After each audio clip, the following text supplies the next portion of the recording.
Right now I'm going to replace the charge port in the Samsung Galaxy Tab-E model SM-T560.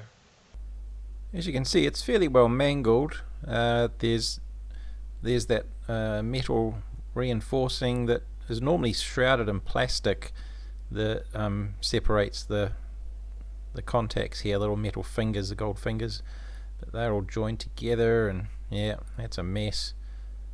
Around the edge there's some double-sided tape. It's quite strong, so we want to weaken that a bit before we start prying around the edge. The whole back cover should come off, but it's a bit hard trying to get your spudger down in the side when the tape's hanging on as well.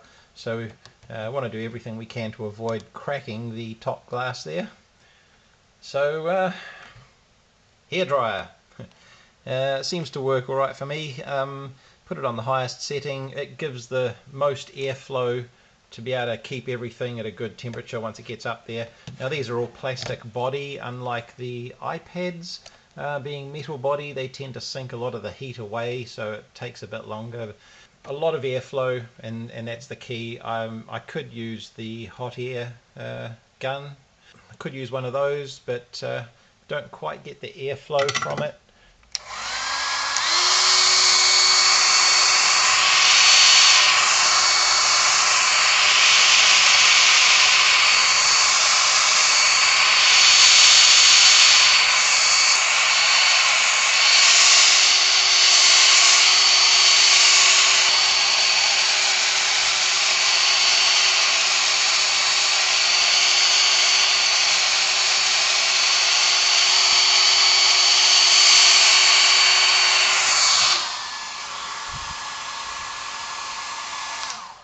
So that allows just to get under the edge and lift slightly. So I'm only going about maybe 45 degrees there. You don't want to put it in and go like this, because you'll definitely crack the glass. Just sort of about 45, I suppose, from there. And with a softer adhesive you can run along the seam and just separate that adhesive along the side. It's actually becoming sticky from sitting there again, so I have to hit it with more hot air, but you just got to follow it. You just got to play it by ear and go with it as long as it's hot. These old tablets get me every time. You might be inclined to think that you need to separate the glass from the top. And there is an adhesive layer around the edge holding it on, but until you get in there, it's a bit deceptive, because you want to, if you poke your spudger down in there, you kind of have to feel for a sort of a dip, and you want to be sort of prying the edge out. You'll see better when I get it off, but this whole back case does just pop off. I'll go a bit further and you'll see what I mean, but I'd recommend starting along the top edge, because it's a bit hard to find the clip down the side, and you could end up breaking the glass trying. But so this may help. If you want, get the top edge loose, and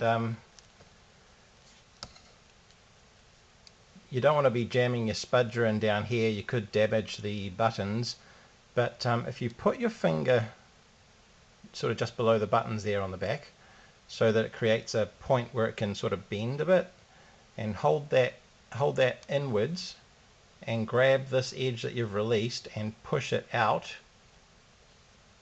and sort of try and peel the edge away with your thumb there, and that will release the clips further down,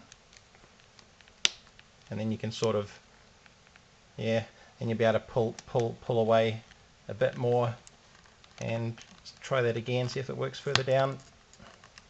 Just sort of push on the outer edge. It kind of let go, but I mean, at that point we should be able to get our spudger down in there.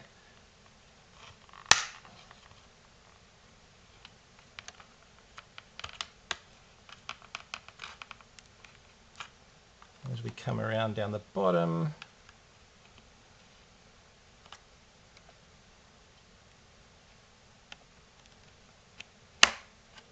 So you can see what I mean. There's a step inwards just under the glass, and then it comes straight down, and the back wraps around this section here. So when you're coming down, you're trying to get down between here and the back cover, and the overhang from the glass is, yeah, it's probably a couple of millimeters. So you sort of, if you were to come straight in, you stop on the edge that the glass sits on, and it's a bit hard to think that you can actually go in behind that. And if you're not used to doing one of these, that's why you'd be inclined to think you need to take the whole glass right off. So, which I have done in the past. Yeah. So here we go. So now it's mostly loose. You can basically just sort of work your way around and peel it off, and away you go. So the majority of this thing is screen and battery, and it's just a small single board up at one end. Our USB port is here, so we need to get that off. A couple of screws. A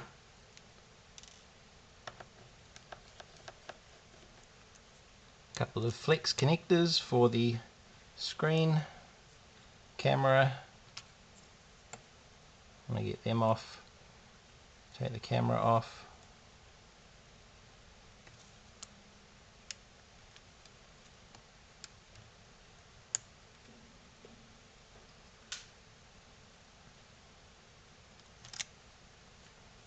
Battery, probably should have disconnected that first. I think she's pretty flat. Then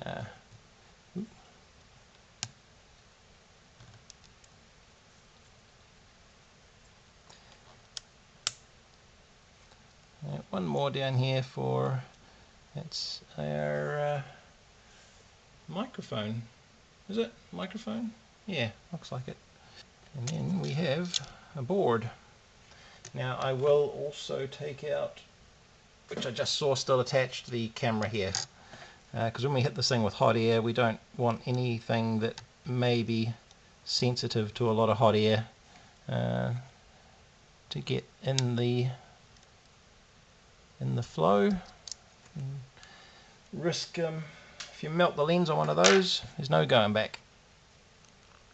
And there's our little port, quite a common one for this generation of Samsung. That should do it. So we've got a headphone socket here, so be aware that that's in the line of fire, so we don't want to melt it. So let's just, I'm going to hit it with 380 and point the nozzle so that it's not blowing air directly at your plastic items, and I'll just hold it back a bit, just get some heat into the board. This is all copper filled along this side. There's a lot to warm up. It's going to sink all the heat away, so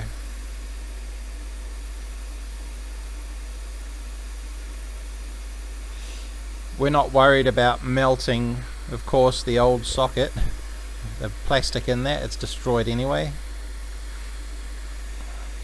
Maybe if it had just broken, if they'd broken the connections and you wanted to reuse the socket, you'd use a lower temperature. You'd probably go around and hit it with some fresh solder. Oh, it's liquid already. There we go. Oh, that smells sweet. They've had something sugary in there as well. Woo!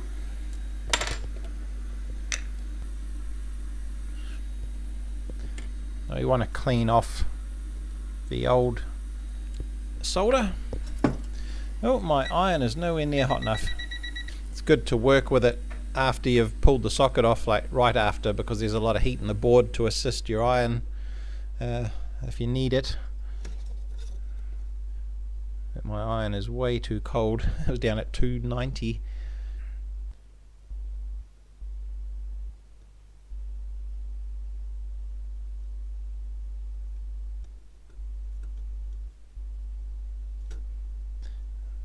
and it's these mounting through holes that are the most troublesome because of the amount of temperature they require, because they go directly into the large ground plane. Should be able to. Before I wick these ones, I like to get, if you leave the iron on it for a little bit and get some heat into it first, because the wick is going to take up quite a bit of your, you have to heat that up as well. Actually, I wonder if I just lie it on top like that, just get some heat into the wick while I heat the board, and then see if it assists in drawing it all out.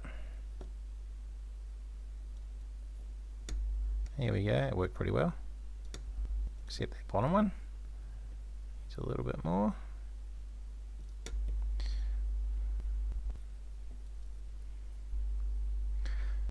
Cool. Didn't quite get that top right one, there's a bit down in there. Now you can't really solder the socket to these pads underneath without using hot air, so we are going to have to do that. And we don't need a lot of solder on there.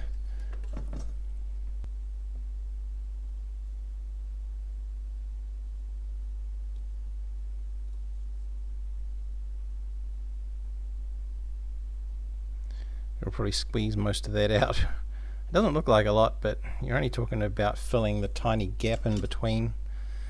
Yeah, so I think perhaps we do the pads as well, and that'll give them half a chance to, because they'll liquefy, and that'll help the pins to bond when it seats. If we're going to have to get it up to melting temperature anyway, then we may as well put something on there for them to stick to. And of course the hardest pins to connect are always the ones at the end that are connected to the large ground plane. Let's suck all the heat away. We'll get the board up to temperature first, because we want as little heat on the socket as possible, just so you don't melt the plastic inside. And I might just tin the pins on that as well, just to help the solder flow. There's already a bit of solder on there to start with. They're not gold plated, they're not the highest quality socket. I don't even know if the original one's gold plated. Can we tell? The pins there look like they are gold, and in the new one they are the sort of a slightly duller copper color that's coming out here. So touch them. I've changed my push it out of the way. Changed my tip to a bigger one when I was dealing with those through mounting holes.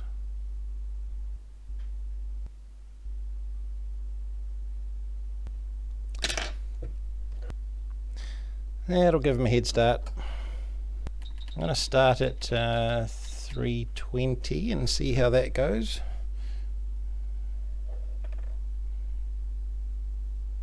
Full airspeed. I might turn it down a bit. Try about 85.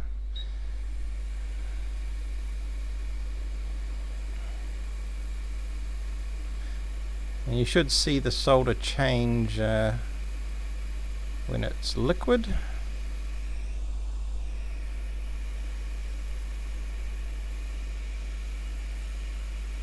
See there we go, it's all just melted there. So just leave it on a bit longer, get some heat in the board. So just pull the hot air away, come back in, let the socket come up to temperature as well.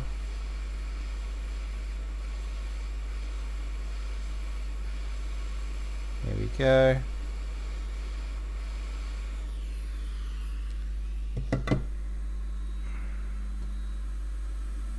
Make sure it's sitting flat. Oh yeah, that came down against the board really well.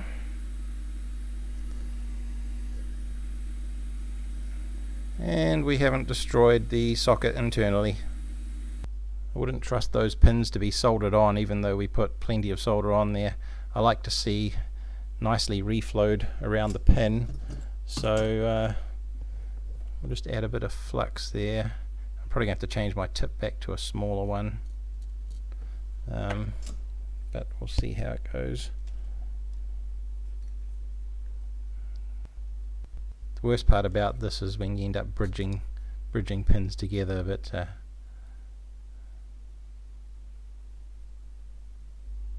like that. Let's get some more heat in it.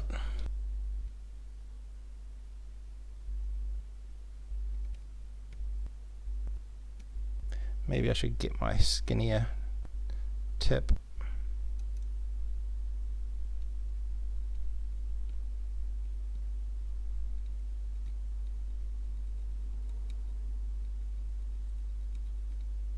Seems to be doing the job.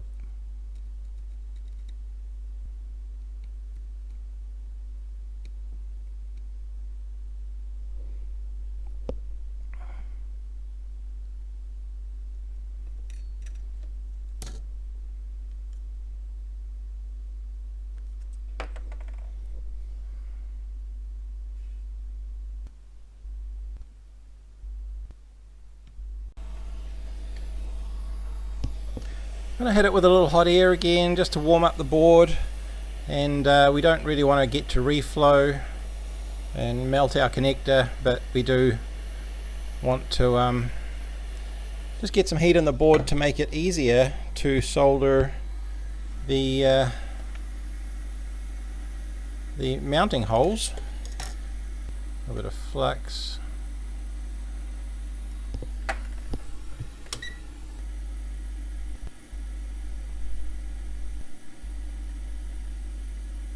You don't want to add too much solder. You just want to add enough, just a tiny little bit to flow through the hole and wrap around the leg. Might just hit it from this side with a bit.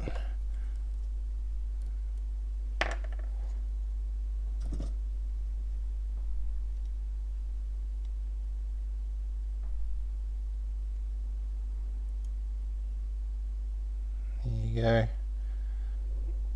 We saw that once the heat gets through everything, the solder flows around everything that's hot. Really good. See if I can show that on the other side a bit better.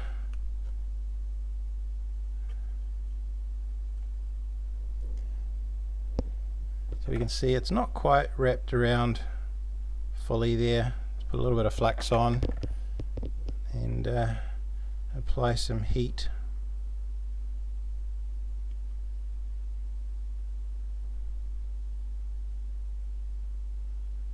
There you go, it flowed around the back.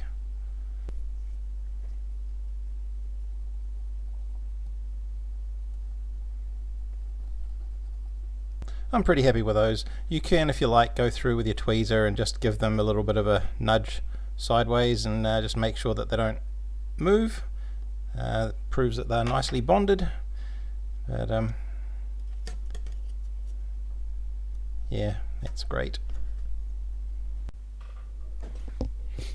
Now, one method I've learned is to get the stains off, because if you were to rub, when you're rubbing your swab around, it can leave stains behind. Let's see if I can make a stain. And it doesn't look as perfectly clean, and if you get a bit of flux in between all of the little components there, it can be a little harder to clean out. What you can do, which works really well, is get a paper towel, a little bit of paper towel, and an old brush, little brush of some sort, and that's a toothbrush, and just dip it in alcohol, and then just lightly, because you don't want to be pushing stuff off the board, but just go over there, and the paper towel soaks everything up, and it looks like brand new again. So if you want to be a perfectionist, because I wouldn't bother, but just do that with your paper towel, and and she's almost perfect. I probably used a contaminated area of the towel there, so here we go, done. It can be surprising how readily flux flows into everything. You want to have a look and make sure that the port isn't all gummed up with flux. And of course, whether you've used too much solder on the side, so you can see that the solder can flow into the cavity here. We may have used a bit too much there. We'll test fit a socket and a plug in a minute, but you can't have a big solder bump sticking out into the socket, of course. Get your toothbrush again and just give it a bit of a clean.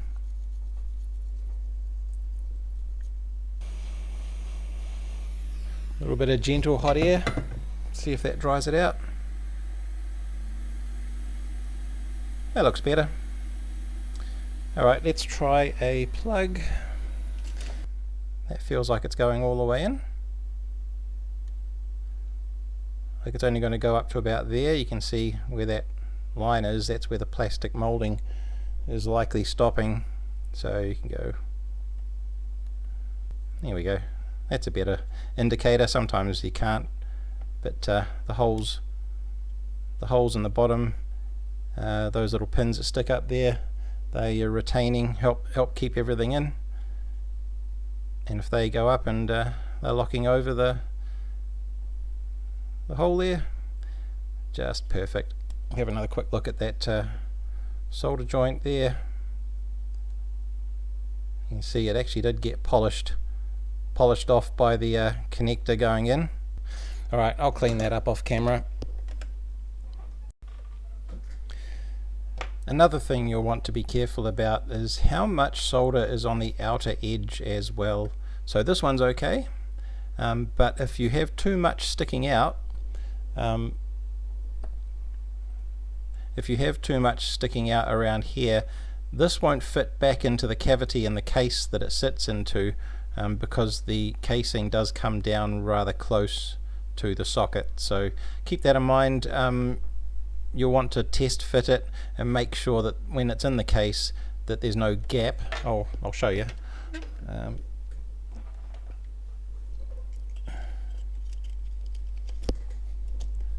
So pop it back into the case.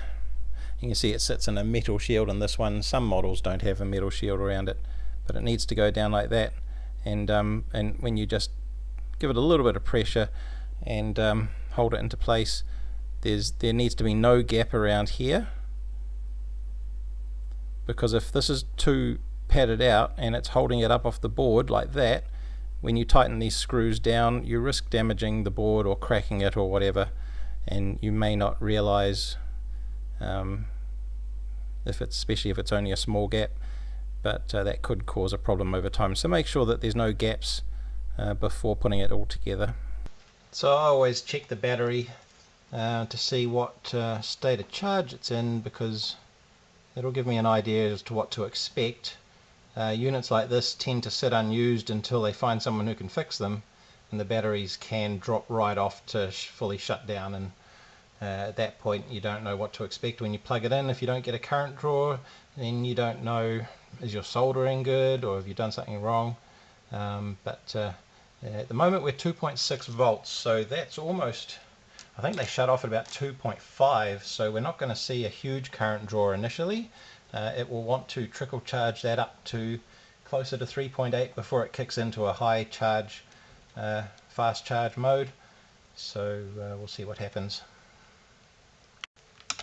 So there's my ammeter there, and plug it in.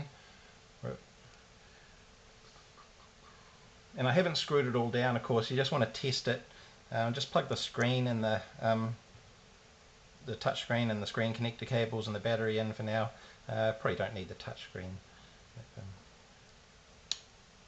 Minimize the amount of work you have to do if you have to pull it all apart again to fix a problem. So okay, that one's jumped up to almost a ½ amp charge, so it's not going to trickle it quite like I thought it would. But if it was only drawing maybe a couple hundred milliamps, or I wouldn't be worried about that. You'd want to leave it on for a good half hour or so and get a feel for what's happening, but I'm happy with half amp. Give the cable just a little bit of a wiggle just to make sure that it's making good connection in the socket. If you got too carried away with the hot air and melted the plastic a bit or what have you, you might find that if you move the cable it'll stop working. You'll probably need a new socket at that point. And just to show you there on the screen, we've got the battery charge icon, and it has oh, there we go. What's it doing? Have I got it into a loop? 0.6 amp, 0.4.